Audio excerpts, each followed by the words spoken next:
Assalamualaikum warahmatullahi wabarakatuh. Pada sesi kali ini saya akan menyampaikan materi dari pelajaran komunikasi bisnis dengan materi yaitu menerapkan komunikasi bisnis untuk kelas 10 BDP. Dan baiklah, sebelum kita melangkah ke materi, ada baiknya kita lihat apa tujuan daripada pembelajaran materi ini. Ini ada 4 ya tujuannya, dan bisa ada lihat sendiri ya, atau bisa ada pelajari sendiri. Langkah ke materi, kita akan sedikit mengupas tentang pengertian daripada komunikasi. Komunikasi itu berasal dari bahasa Latin, yaitu dari kata-kata communicare, yang artinya memberitahukan atau menyampaikan. Dalam bahasa Inggris, komunikasi itu disebut dengan istilah communication, yang mempunyai makna atau arti yang sama. Secara umum, yang dimaksud dengan komunikasi adalah suatu aktivitas untuk menyampaikan berita atau informasi, baik berupa pesan, ide, maupun gagasan dari satu pihak ke pihak yang lainnya. Dari pengertian ini, ada beberapa hal atau pokok permasalahan yang kita lihat, yaitu tentang pesan dan tentang pihak-pihak yang terlibat dalam komunikasi, yaitu pesan, ide, maupun gagasan ya. Kemudian ada pihak yang terlibat ya, diantaranya itu pihak ke satu dan pihak kedua. Pihak pertama itu disebut dengan komunikator ya, pihak yang menyampaikan informasi dan pihak yang menerima informasi. Pihak yang menerima informasi disebut dengan komunikan atau audiens.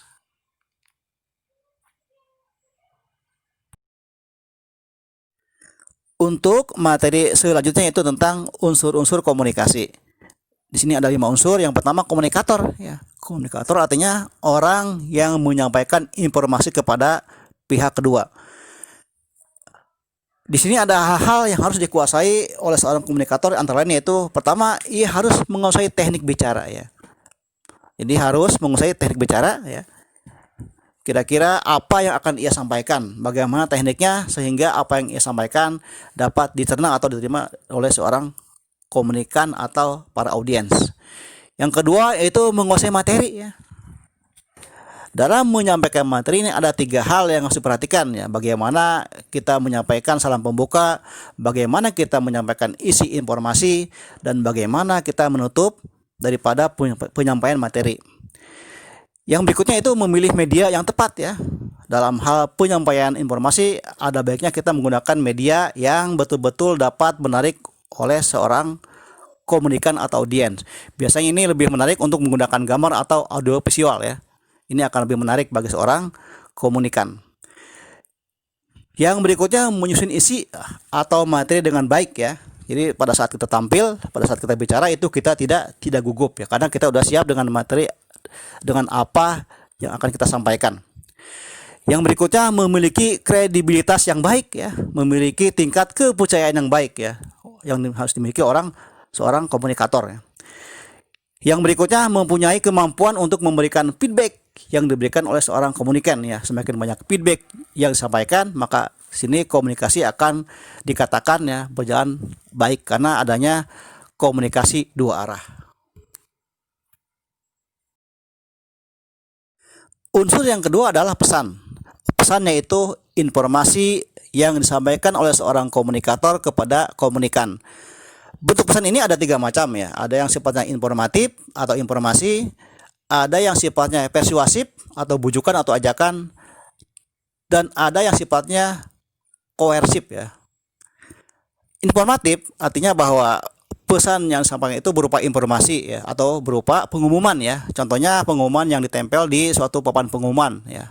Itu termasuk ke dalam pesan tertulis yang disebut dengan pesan yang sifatnya informatif. Yang kedua persuasif ya, atau bujukan atau ajakan ya. Jadi maksudnya isi dari daripada pesan ini adalah berupa ajakan atau bujukan ya. Contohnya adalah iklan tentang suatu produk ya. Jadi dengan adanya iklan itu kita mengharapkan ya bahwa dengan adanya iklan orang mau membeli produk yang kita inginkan atau yang kita jual. Yang terakhir yaitu pesan yang sifatnya koersif ya, paksaan ya. Jadi ini berupa apa? Berupa tata tertib yang tertulis ya, yang harus ditaati oleh semua anggota organisasi ya. Contohnya tata tertib di sekolah ataupun tata tertib kepegawaian di suatu instansi. Yang berikutnya media komunikasi ya, atau sarana atau saluran ya. Ini adalah media yang harus dipilih ya oleh seorang komunikator ya. Ini sifatnya ada dua ya, ada yang sifatnya bersifat personal ya, yaitu komunikasi biasanya dilakukan oleh dua orang ya. Bisa berbentuk WhatsApp, SMS, telepon, Facebook ya, video call, link dan lain-lain.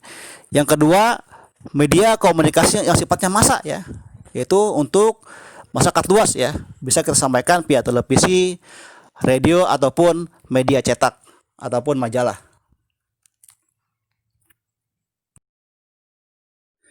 Unsur berikutnya adalah komunikan. Komunikan yaitu orang yang menerima pesan. Di sini ada hal-hal yang harus diperhatikan oleh seorang komunikan. Yang pertama yaitu kecakapan dalam hal berkomunikasi. Artinya bahwa seorang komunikan harus mampu menyimak tentang apa-apa yang akan disampaikan oleh seorang komunikator. Berikutnya sikap atau asumsi ya, yaitu tanggapan seorang komunikan terhadap diri seorang komunikator. Apakah tanggapannya positif atau negatif?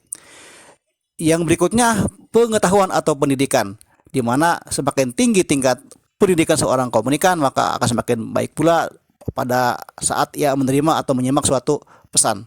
Kemudian keadaan lahiriah ya. Ada kalanya seorang komunikan itu mempunyai keterbatasan ya dalam hal jasmani ya. Mungkin dia punya keterbatasan dalam hal penglihatan, penciuman, pendengaran dan lain sebagainya.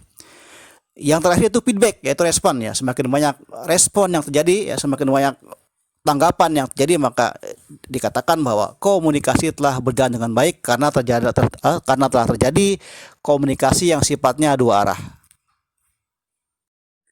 Kemudian materi yang terakhir adalah fungsi daripada komunikasi. Yang pertama yaitu to inform ya, atau menginformasikan ya. Artinya menginformasikan pesan kepada si komunikan atau kepada audien. Yang kedua yaitu to influence ya, mempengaruhi atau membujuk ya. Jadi fungsinya adalah untuk menyampaikan informasi yang sifatnya membujuk sehingga orang tersebut mau mengikuti apa yang kita kehendaki ya. Yang berikutnya to educate ya, atau fungsi untuk mendidik ya. Seorang tenaga pengajar yang mengajar di suatu instansi pendidikan, maka dia telah melaksanakan salah satu daripada fungsi komunikasi, yaitu memberikan ilmu terhadap anak didiknya. Yang berikutnya itu fungsi sebagai to entertain ya, atau menghibur ya. Ketika ada suatu teman kita, sahabat kita yang sedih, maka kita memberikan hiburan kepada dia, memberikan support, maka kita telah melaksanakan fungsi komunikasi yang sifatnya to entertain. Yang berikutnya itu to collaborate ya, yaitu kerjasama ya. Dengan adanya komunikasi, maka di sini bisa terjadi kerjasama di bidang bisnis, baik yang sifatnya perorangan ataupun organisasi. Yang terakhir yaitu fungsi to integrate ya, atau pemersatu ya, atau menyatukan ya. Dengan adanya komunikasi ya, maka di sini dapat menjadi jembatan pemersatu antara suku yang satu dengan suku yang lain, antara negara yang satu dengan negara yang lainnya ya. Mungkin itu saja ya.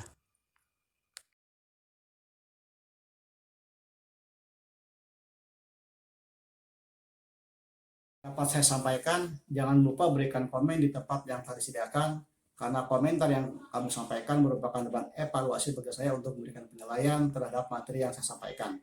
Jangan lupa like and subscribe di YouTube SMK Golden. Selamat bertemu di pertemuan berikutnya. Assalamualaikum warahmatullahi wabarakatuh.